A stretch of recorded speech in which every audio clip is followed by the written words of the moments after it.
Milí fanúšikovia relácie v rukách Igora Novosada, dnes tu máme pre vás už tretí diel a budeme premieňať známu slovenskú herečku Dorotku Nôtovú. Premeníme ju samozrejme od hlavy až po pety. Ja osobne sa na to veľmi teším. Začíname. Tak, a ja už medzi nami vítam Dorotku, o ktorej som sa práve dozvedel, že není len herečkou. Takže Dorotka, vítaj, dobrú chuť ti prajem. Ďakujem, ďakujem, to si sa fakt ešte raz dozvedel. Prepáč, ja si teba stále zafixoval ako herečku a speváčku samozrejme. No, dobre. Čo máš nové? Vieš čo, teraz otváram jarnú záhradu a v nej takú súkromnú čajovňu pre susedov a kamarátov. A zároveň tam budem mať akože garden office pre moju cestovku, že tam proste budem robiť premietania a tak. Takže teraz si fičím v tom, že skalka, oné soška budú a tak. Pekne, ináč my dvaja vieme, že to bolo neplánované toto natáčanie, lebo ty si mi volala, že už potrebuješ niečo s vlasmi a ja som sa zvlánaril do tejto relácie. Hej. Povedz mi ty niečo o vlasoch, o tvojom prístupe k móde a vôbec oblečenie. Ja neriešim pravdu povedať, čo je teraz v móde. A ak náhodou na sebe mám niečo moderné, tak je to naozaj náhoda. A viem, že aj tento účes je asi moderný, ale on vznikol tak, že som mala krásne dlhé vlasy, takto, že majú až po cecky husté, vlnité, proste hriva. A nemala som čas sa česať, hej, 5 dní. A sa ti mi tuto spravil taký jeden veľký dread. A nešiel do česať, išiel na kúkadajničkám, prosím, rozčilište to, že mám krásne vlasy, a ona, že sorry. Že ostria do hola, ja, že no tak mi ostriajte len tú polku, tak jak sa teraz nosím, lebo že na čo pôjdem celá do hola. Máš dneska nejaké špeciálne želanie, čo sa týka vlasov? Áno, chcem ísť, nie úplne presné, ale chcem ísť akože nakrátko, lebo ma serú, ja nedokážem mať vlasy v tvári. A už ma štve, jak musím mať ten cop furt hore a ma to bolí, tu ma korienky, ma bolí hlava. Áno, to poznám. No, čiže chcem to odľahčiť na chvíľu, aspoň pol roka si oddychnúť od copu proste. A mať krátke vlasy, ktoré budú systém pixie, že budú nabok, proste predok dlhší, zadok kratší, ale nech to není úplne také štandardné, kľudne môže byť polka skosená, alebo niečo asymetrické tam zakomponovať určite. Myslím si, že Dorotka v tom má jasno. Ja som radosť každého kaderníka, lebo ja sa ničoho nebojím, čiže ako v pohode. Ideme na to. Bolo to pomerne náročné, vôbec som netušil, aké má husté vlasy. V tom sope to tak nevyzeralo, takže som ju strihol asi na 3 razy, až keď sme nedošli k definitívnemu lúku, ako to má vyzerať. Dorotka mala požiadavku, že môžu byť vlasy kľudne aj krátke, tak aj sa stalo.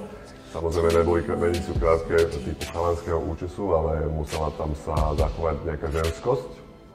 Takže po ostrihaní som jej vlastne musel zvlášť odfarbiť, aby som docielil, že oteň, ktorý bude taký červeno-medený, bude taký intenzívny, lebo bez odfarbenia by to nebolo možné. No a vlastne som potom vyfúkal, vyžihlil, nastyloval a tento účes je veľmi odvážny a hodí sa odvážnym ženám.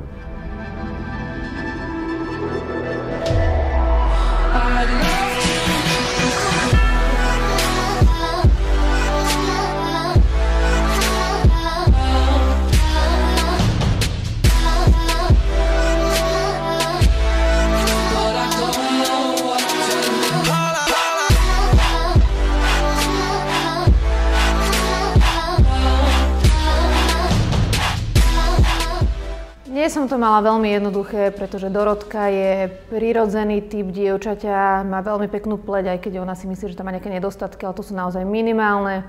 Takže make-up som volila úplne prirodzený, s dôrazom na oči, ktoré má také veľmi pekné a výrazné. Klasickú čiernu linku som doplnila iba farebnou, aby tam bol taký nejaký farebný odlesk. A naozaj všetko, prirodzené odtiene, žiadne nejaké nánosy make-upu alebo farebné tiene, extravagantné rúže, v tomto prípade som sa tomu vyhla.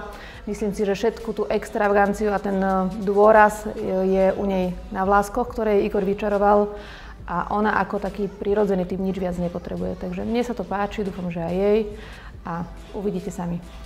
Je mi cťou vám predstaviť moje dve Zuzky, o ktorých sme zatiaľ len vždy hovorili. Teraz ich konečne môžete vidieť. Sú to dve Zuzky z butiku Zuzo.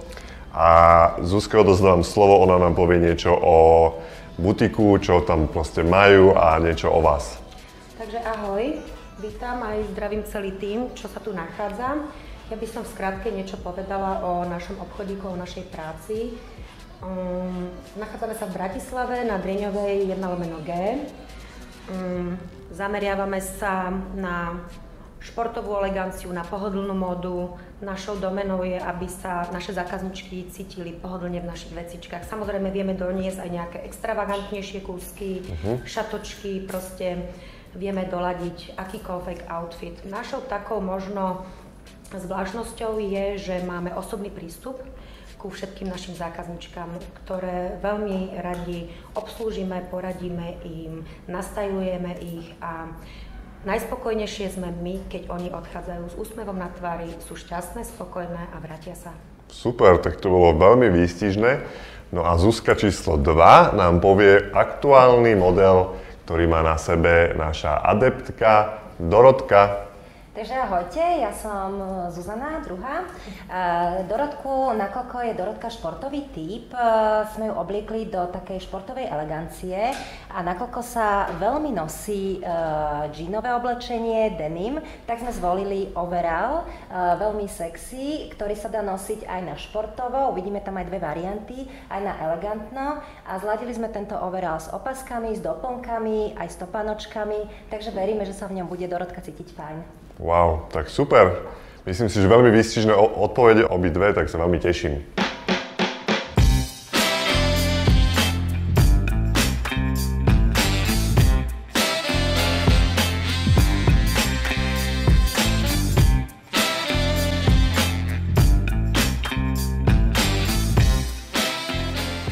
Najkrajším momentom dneška je to, že každá z troch zložiek pochopila moju podstatu a podtrhla to, čo je v ňom dôležité. Čiže nesnažil sa ma niekto prerobiť na niečo, čo nie som. Ani vlasy, ani make-up, ani oblečenie. Čož by som si aj tak nedala samozrejme, ale nikto sa o to aspoň nepokúšal. A každý pochopil moju podstatu, proste pochopil to, že OK, tak táto není proste v nejakých škatulkách, tak poďme s nej urobiť proste to, čím je, iba to dotiahneme do konca. Čiže ja sa stotožňujem naozaj so všetkým, aj s účesom, aj s make-upom, aj s týmto kozmonautickým overallom. Presne takto nejako by som sa ja obliekla na svoj koncert, hej. Aj som dokonca mala rifový overall, ktorý som nosila na koncerty do Žide. Dávala som si k nemu taký opasok z nábojov slepých. No, ale takýto účes podobný som už raz mala, len trošku jemnejšiu formu, teraz sme ešte viac do extrému, tým, že sme zvýraznili toto vykosenisko. Make-up si bežne robievam s hornou linkou, ale pridali sme tam rúžovú, nech tam je trošku šmrncu. Ja som s tým veľmi spokojná a kebyže mám love, tak si to kúpim a idem tak rovno do civilu. Milí YouTubeoví diváci, dnes sme tu mali mimoriadne veselo vďaka našej krásnej Dorotke Dvotovej. Sme sa tu nasmieli asi ako nikdy. Ďakujeme za pozornosť. Ďalší diel sa bude vysielať 1. mája v nedeľu. A nezabúdajte samozrejme posielať vaše fotografie na tento tu dole uvedený e-mail. Ďakujeme za pozornosť. Dovidenia.